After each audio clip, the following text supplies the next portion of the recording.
أعوذ بالله من الشيطان الرجيم. بسم الله الرحمن الرحيم.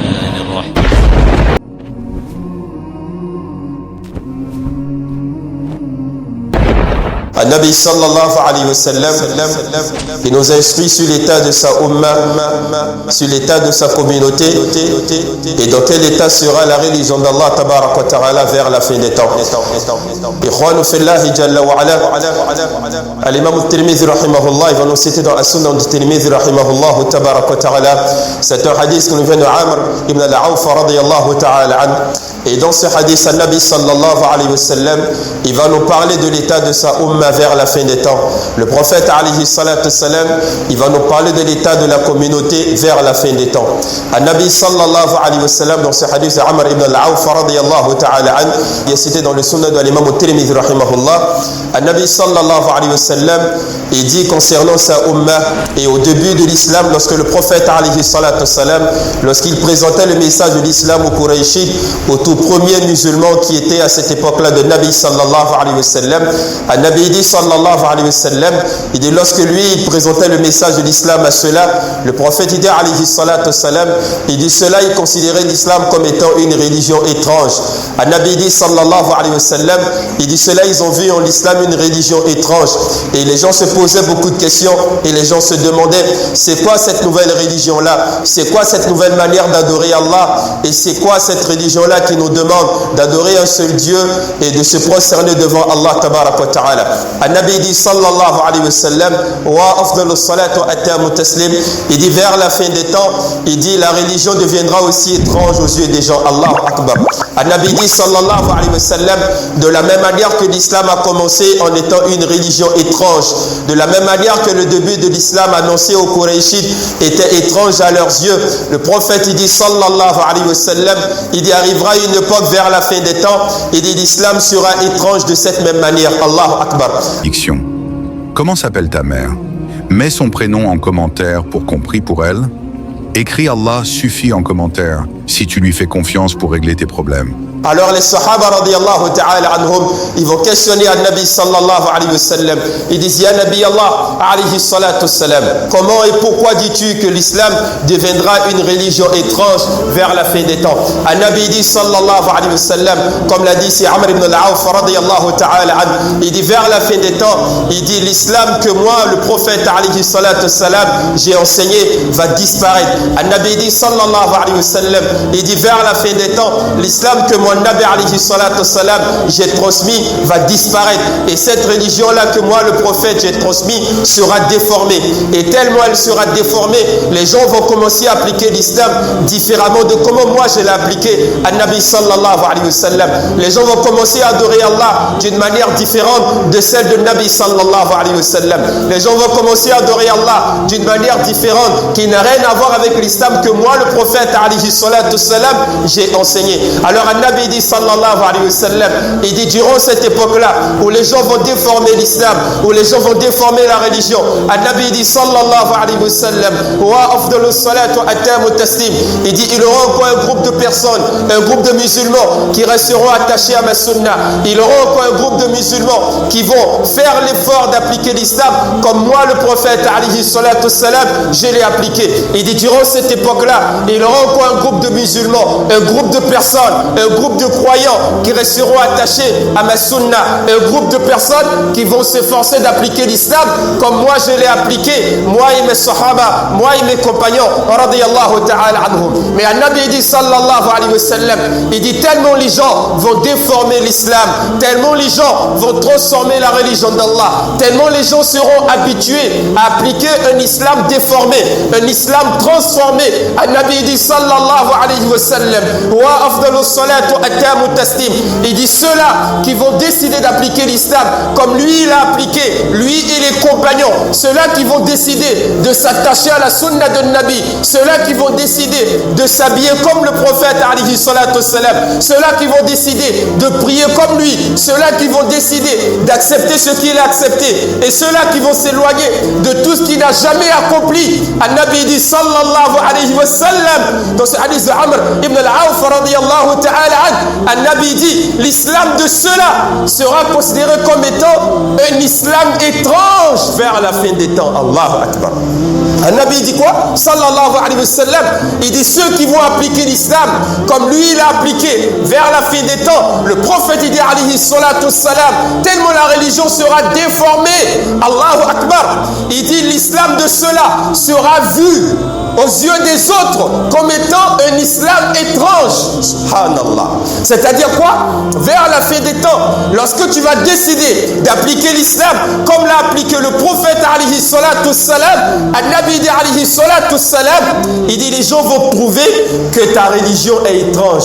Ils vont trouver que toi, ta manière d'appliquer l'islam est bizarre, que toi, ta manière d'appliquer l'islam n'a rien à voir avec ce qu'ils ont l'habitude de voir. Pourquoi? Parce que toi, tu as décidé d'appliquer les ordres d'Allah comme l'a appliqué le prophète alayhi salatu wassalam. An-Nabi alayhi salatu wassalam, il dit ceux-là qui seront considérés comme des gens étranges, ceux-là dont on va trouver que leur pratique de l'islam est bizarre et étrange, ceux dont la majeure partie des gens vont trouver leur islam étrange. Le prophète il dit sallallahu alayhi wa sallam, wa afdalu salat wa atamu taslim.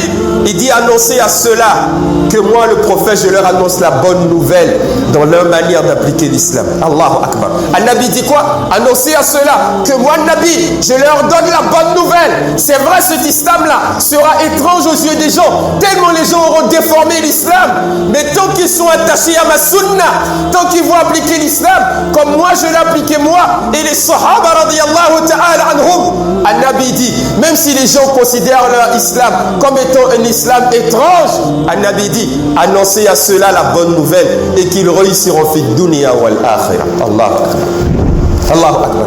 Voilà pourquoi mes frères en Allah Jalla wa Ala, peu importe les générations, peu importe les époques, peu importe wallahi al-azim les situations, on se doit de rester attaché à la sunna de Nabi sallallahu alayhi wa sallam. Même si les gens nous trouvent bizarres, même si les gens y trouvent que notre manière d'appliquer l'islam est bizarre, mais tant que cela est conforme aux pratiques du prophète alayhi salatu wassalam, on doit en être fier et on doit s'attacher à ces pratiques. Wallahi al-azim. Mes frères en Allah Jalla wa Ala, un jour, An-Nabi alayhi salatu wassalam, il était avec Anas ibn Malik radiyallahu ta'ala anhu. Et le prophète alayhi salatu wassalam, il va lui donner des conseils précieux, des conseils en or à ce compagnon-là. À cette époque-là, Anas ibn Malik, il était encore un gamin, c'était encore un enfant. Mais regardez les conseils que Nabi va donner à ce jeune homme-là. Allahu Akbar. An-Nabi dit sallallahu alayhi wa sallam, wa afdalu salat wa atamu taslim. Il dit oh fiston, il s'adresse à qui?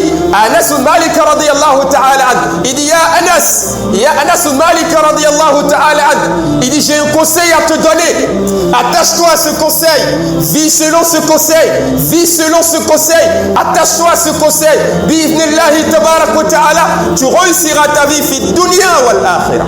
Allahu Akbar. An-Nabi dit alayhi salatu wassalam, il dit ya Anas ibn Malik radiyallahu ta'ala anhu, il dit arrange-toi pour que chaque soir, avant de te coucher, avant de t'endormir, même si les gens t'ont insulté, même si les gens t'ont rabaissé, même si les gens t'ont traité de vaurien, même si les gens, subhanallah, se moquent de toi, même si les gens ont été injustes vis-à-vis de toi, le prophète il dit sallallahu alayhi wa sallam, il dit ya Anas ibn Malik radiyallahu ta'ala anhu, ya Anas ibn Malik radiyallahu ta'ala anhu. Il dit arrange-toi pour que, peu importe le mal que les gens vont te causer, il dit arrange-toi pour que chaque nuit tu t'endors avec le cœur vide de toute rancune vis-à-vis d'une quelconque personne. Allahu Akbar. An-Nabi dit quoi?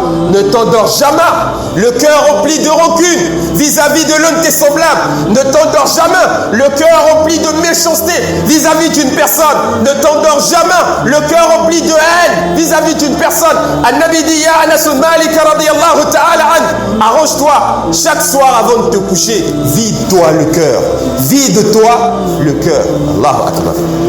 An-Nabi dit je te donne ce conseil parce que cela fait partie de ma sunna.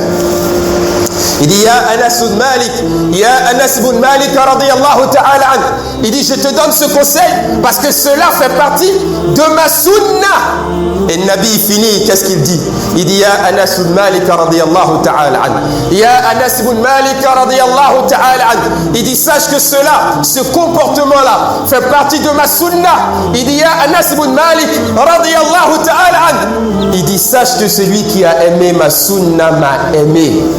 Sache que celui qui a aimé ma sunna m'a aimé. Et sache que celui qui a détesté ma sunna m'a détesté. Allahu Akbar. Qu'est-ce que le Nabi dit? Sache que celui qui a aimé ma sunna m'a aimé. Qu'est-ce que le prophète dit alayhi salatu wassalam? Il dit, Ya Anas bin Malik radiyallahu ta'ala an. Sache que celui qui a aimé ma sunna m'a aimé. Et celui qui a détesté ma sunna m'a détesté. Allahu Akbar. Donc Nabi nous montre ici comment l'aimer. Nabi nous montre ici comment lui exprimer notre amour. C'est ce qu'il a dit. Il dit, Ya Anas bin Malik, voilà la moralité que je te donne. Voilà le comportement à adopter. Vis comme ça. Accepte cette moralité. Ne garde pas une rancune, une haine, une rancune contre une personne. Vis ainsi. Aie cette moralité. Vide-toi toujours le cœur, même si on te fait du tort, parce que cela fait partie de ma sunna. Et si tu aimes ce comportement, sache que tu as aimé l'une de mes sunnas. Et si tu as aimé ma sunna, sache que tu m'as aimé moi, le prophète alayhi salatu wassalam. Ça veut dire quoi? L'amour du prophète est lié à quoi? À l'amour de sa sunna. Ça veut dire quoi? Le prophète il nous enseigne ici comment l'aimer, comment lui démontrer notre amour. Allahu Akbar. Nabi nous montre ici comment l'aimer. Tu aimes le prophète alayhi salatu wassalam. Le prophète il dit, ne te pose pas 5 questions ou 10 questions. Si tu aimes le prophète alayhi salatu wassalam, alors enseigne sa sunna aux gens. Naam. Propage sa moralité. Enseigne son comportement. Enseigne ses valeurs à ta femme, à tes enfants, à ton voisinage. Oriente les gens vers la direction de Nabi sallallahu alayhi wa sallam. Nabi dit, c'est ça la preuve d'amour. C'est ça aimer le prophète alayhi salatu wassalam. Allahu Akbar. Mais malheureusement, la umma de Nabi alayhi salatu wassalam, cette communauté actuelle aujourd'hui n'a pas compris ce hadith. Cette umma de Nabi actuelle, cette communauté actuelle aujourd'hui a décidé d'exprimer son amour au prophète d'une manière différente. Allahu Akbar. Dans notre vie de tous les jours, on néglige la sunna, on ne prie pas comme Nabi nous l'a demandé, on ne lit pas le Coran, on n'enseigne pas ses valeurs, on se déteste mutuellement, on se rabaisse, on s'insulte, subhanallah, on se fait du tort, on n'a même pas le temps pour trouver 10 minutes ou 15 minutes pour enseigner le Coran dans nos mosquées. Nos imams ont démissionné, la Ummah est remplie d'ignorance, subhanallah, on n'a aucun guide, aucun imam qui peut trouver 10 minutes, 15 minutes de son temps, organiser des cours après chaque prière pour enseigner la communauté. On dit qu'on n'a pas le temps pour enseigner la sunna de Nabi alayhi salatu wassalam, mais dès qu'on rentre dans un mois, on nous dit, on est dans le mois de la naissance du prophète, et c'est dans ce mois-là qu'on doit témoigner notre amour envers le prophète alayhi salatu wassalam. Et on nous dit, Allahu Akbar, que dans ce mois, il y a un jour où le prophète est né. On demande à tous les musulmans de sortir en masse, d'aller célébrer une fête qu'on appelait Al-Mawlud, c'est-à-dire la fête de la naissance du prophète alayhi salatu wassalam. On fait croire aux musulmans que c'est une manière pour nous de démontrer au prophète qu'on l'aime. Non, c'est parce que le Nabi nous a enseigné. C'est parce que le prophète nous a appris. Un Nabi nous a appris, tu m'aimes, alors enseigne ma sunna. Tu m'aimes, alors enseigne ma moralité. Tu m'aimes, comporte-toi comme je te l'ai ordonné. Comporte-toi comme je te l'ai enseigné. Reforme ta communauté comme j'ai reformé ma communauté. C'est ça, aimer le prophète alayhi salatu wassalam. Naam. Mais nous on dit non, non, non. On n'enseigne pas sa sunna. On vit comme on veut. On fait ce qu'on veut. Subhanallah. On combat même des gens qui aiment la sunna. On se moque des gens qui gardent la barbe. Comme le prophète alayhi salatu wassalam. On déteste le hijab. On se moque même des femmes qui ont décidé de s'habiller comme les épouses du prophète alayhi salatu wassalam. Et quand on rentre dans ce mois-là de la naissance du prophète, on met une bâche et on dit c'est notre fête parce qu'on aime le prophète alayhi salatu wassalam. Allahu Akbar. Ça c'est pas de l'amour sincère. C'est pas de l'amour sincère. C'est une mauvaise manière d'aimer le prophète alayhi salatu wassalam. Ça sert à quoi? Ça sert à quoi de réunir les gens sous une bâche? Ça sert à quoi de voter les mérites du prophète pendant que chez toi à la maison, ta femme ne s'habille même pas comme le prophète de lui a demandé? Ça sert à quoi? Ça sert à quoi de donner l'impression aux gens que tu aimes le prophète durant une nuit, veiller jusqu'au matin, pendant que toi-même en tant que femme, dans toute ta vie, tu es incapable de porter le hijab, tu es incapable de valoriser la prière? Ça sert à quoi? Allahu Akbar. Ça sert à quoi de donner l'impression qu'on aime le prophète une seule nuit pendant que sa sunna est abandonnée? Ça sert à quoi exactement? Ça sert à quoi, mes frères en Allah? Wallahi l'azim, je vais vous dire une chose. Personne parmi nous n'aimera le prophète alayhi salatu wassalam plus qu'Allah. Vous ne pouvez pas vouloir honorer le prophète plus qu'Allah tabarak wa ta'ala. Wallah, c'est pas possible. Allah, il a aimé un nabi. Allah a tellement aimé son prophète. Personne ne peut aimer le prophète plus qu'Allah jalla wa ala. Personne ne peut vouloir honorer le prophète alayhi salatu wassalam plus qu'Allah tabarak wa ta'ala. Mais comment ça se fait qu'Allah Jalla wa ala, durant toute la vie du prophète, Allah il n'a pas fait descendre un verset pour demander aux musulmans de célébrer la date de naissance du prophète alayhi salatu wassalam? Tu prétends que tu veux honorer le prophète, hamdoulillah. Tu prétends que tu veux valoriser le prophète, hamdoulillah.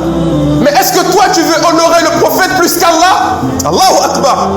Allah n'a pas fait descendre un verset pour demander de célébrer le Mawlud. Pas un seul. Durant toute la vie de Nabi, il a vécu avec des gens qui l'ont aimé. Commencez par Abu Bakr as-Siddiq radiyallahu ta'ala. Ceux-là, ils savaient quand il était né. Mais pourquoi une seule fois ils n'ont pas réuni les gens pour célébrer sa naissance? Allahu Akbar. Omar ibn al-Khattab radiyallahu ta'ala, il a aimé le prophète alayhi salatu wassalam. Pourquoi il n'a pas regroupé les gens pour célébrer le Mawlud? Omar ibn al-Khattab, ils l'ont poignardé en pleine prière. Allahu Akbar. Des gens que le Nabi a aimés, des gens que le Nabi a valorisés. Le prophète dit alayhi salatu wassalam, s'il devait avoir un prophète après moi, ce serait Omar ibn al-Khattab radiyallahu ta'ala an. Al-Nabi dit alayhi salatu wassalam, il dit à Omar, quand le shaitan te voit prendre une route, il prend une autre route. Quelqu'un dont le shaitan le fuyait. Allahu Akbar. Quelqu'un qui aimait le Nabi alayhi salatu wassalam plus que tout, plus que sa propre vie. Mais celui-là, il savait quand le prophète était né, mais il n'a jamais regroupé les gens pour célébrer le Mawlud. Ali ibn Abi Talib radiyallahu ta'ala anhu, qui était dans la même maison que lui, qui fait partie des membres de sa famille. Allahu Akbar.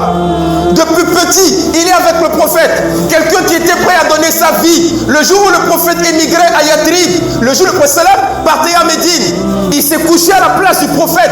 Et il a dit, si les gens viennent, je suis sûr qu'ils vont vouloir venir te tuer aujourd'hui. Laisse-moi me coucher à ta place. Je préfère qu'on me tue à ta place. Il était prêt à donner sa vie pour Nabi alayhi salatu wassalam.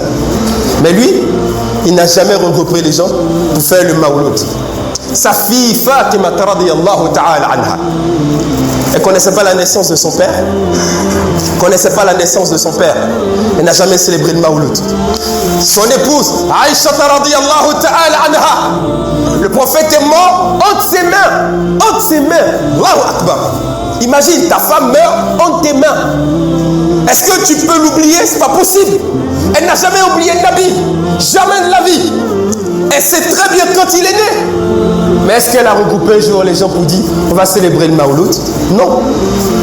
Toutes ces générations n'ont pas connu le Mawlud. Et nous on a compris le Coran mieux que le prophète alayhi salatu wassalam. An-Nabi alayhi salatu wassalam, il dit ne me couvrez pas exagérément d'éloges comme l'ont fait les juifs et les chrétiens avec le fils de Mariam. C'est le prophète qui l'a dit alayhi salatu wassalam. Attention, ne commettez pas les mêmes erreurs que les juifs et les chrétiens avec Isa ibn Mariam. À cause de leurs erreurs, Jésus aura honte yawm al-qiyamah. On connaît tous ce hadith où il est rapporté qu'on va courir, on va aller voir Adam, Ibrahim, on demandera, va voir Allah pour intercéder. Et Isa dira, je ne peux pas me tenir debout devant Allah aujourd'hui pour intercéder. Parce que quand moi je suis venu transmettre le message, après moi, les gens ont tellement exagéré, subhanallah, qui m'ont pris moi comme Allah. Aujourd'hui, tellement les gens exagèrent dans la naissance de Nabi. Non seulement c'est pas halal, c'est pas une sunna, ça n'a pas d'origine. Même la date du 12 là, même la date du 12, il n'y a aucune certitude dessus. Certains ulama disent que c'est le 9 Rabi al-Awwal. D'autres disent que c'est le 12. Même la date, il n'y a pas unanimité des savants là-dessus. À plus forte raison, la célébration. Allahu Akbar. Allah nous a enseigné comment honorer le prophète. Il dit priez pour votre Nabi. Priez pour lui. De jour comme de nuit. Dans chaque prière, faites la salat sur Nabi. Naam. Allah nous a enseigné que votre prophète est né le lundi. Nabi a dit tu m'aimes, jeûne le lundi, il n'y a pas de souci. On lui a demandé pourquoi tu jeûnes lundi et jeudi. Il dit je jeûne le lundi parce que je suis né un lundi. J'honore ce jour. Toi tu jeûnes combien de lundi dans ta vie? Hein? Tu jeûnes combien de jeudi dans ta vie? Allahu Akbar. Tu vis dans le haram et tout ce que tu trouves c'est une seule journée pour montrer à Allah que tu aimes un Nabi alayhi salatu wassalam. Wallahi mes frères en Allah, craignez Allah. Ne déformez pas l'islam, la religion d'Allah. Ne déformez pas la religion d'Allah. Tabarak wa ta'ala. Allah il vous regarde. Allah vous observe. Il y a ce que je veux. Il y a ce que je trouve bon. Il y a ce que j'ai envie de faire. Et il y a ce que je peux faire en tant que pratique islamique. C'est pas pareil. C'est pas pareil. C'est pas pareil. Imaginons que quelqu'un se lève un matin. Il dit moi ma foi a tellement grandi. 4 raka'at pour la prière de 13 heures là c'est petit. Moi je vais faire 6. 4 raka'at là c'est petit. Je vais faire 6. Qui va prier avec lui? Hein? Qui va prier avec lui? Imaginons que quelqu'un il dit 4 raka'at là c'est petit. Pour la prière de Zohor, la prière de 13 heures là, moi je fais plus 4 dans ma mosquée, on fait 6 à partir d'aujourd'hui. Qui va faire la salat à 6 raka'at? Mais est-ce que la personne n'est pas animée par une bonne intention? Est-ce que son intention c'est pas d'adorer plus Allah? Il y a une bonne intention, il veut plus adorer Allah. Mais pourquoi on ne va pas le suivre? Parce qu'on va lui dire ta manière de prier là, le prophète n'a jamais fait ça. Et non, on ne peut pas te suivre. Mais pourquoi on l'applique pour certaines actions et puis pour d'autres actions d'adoration, on n'applique pas? Hein? Pourquoi que quelqu'un te dit allons faire le maouloud et les imams, les gens, ils te disent que le prophète n'a jamais fait de maouloud? Pourquoi tu n'as pas le courage de dire à cette personne moi je fais dua pour mon prophète, j'ai jeûné lundi et jeudi pour lui, j'ai prié pour lui, mais je ne veux pas déformer l'islam après lui et je ne veux pas faire ce qu'il n'a jamais fait? Pourquoi on n'a pas le courage et la force de le dire aux gens? Ça nous enlèvera quoi?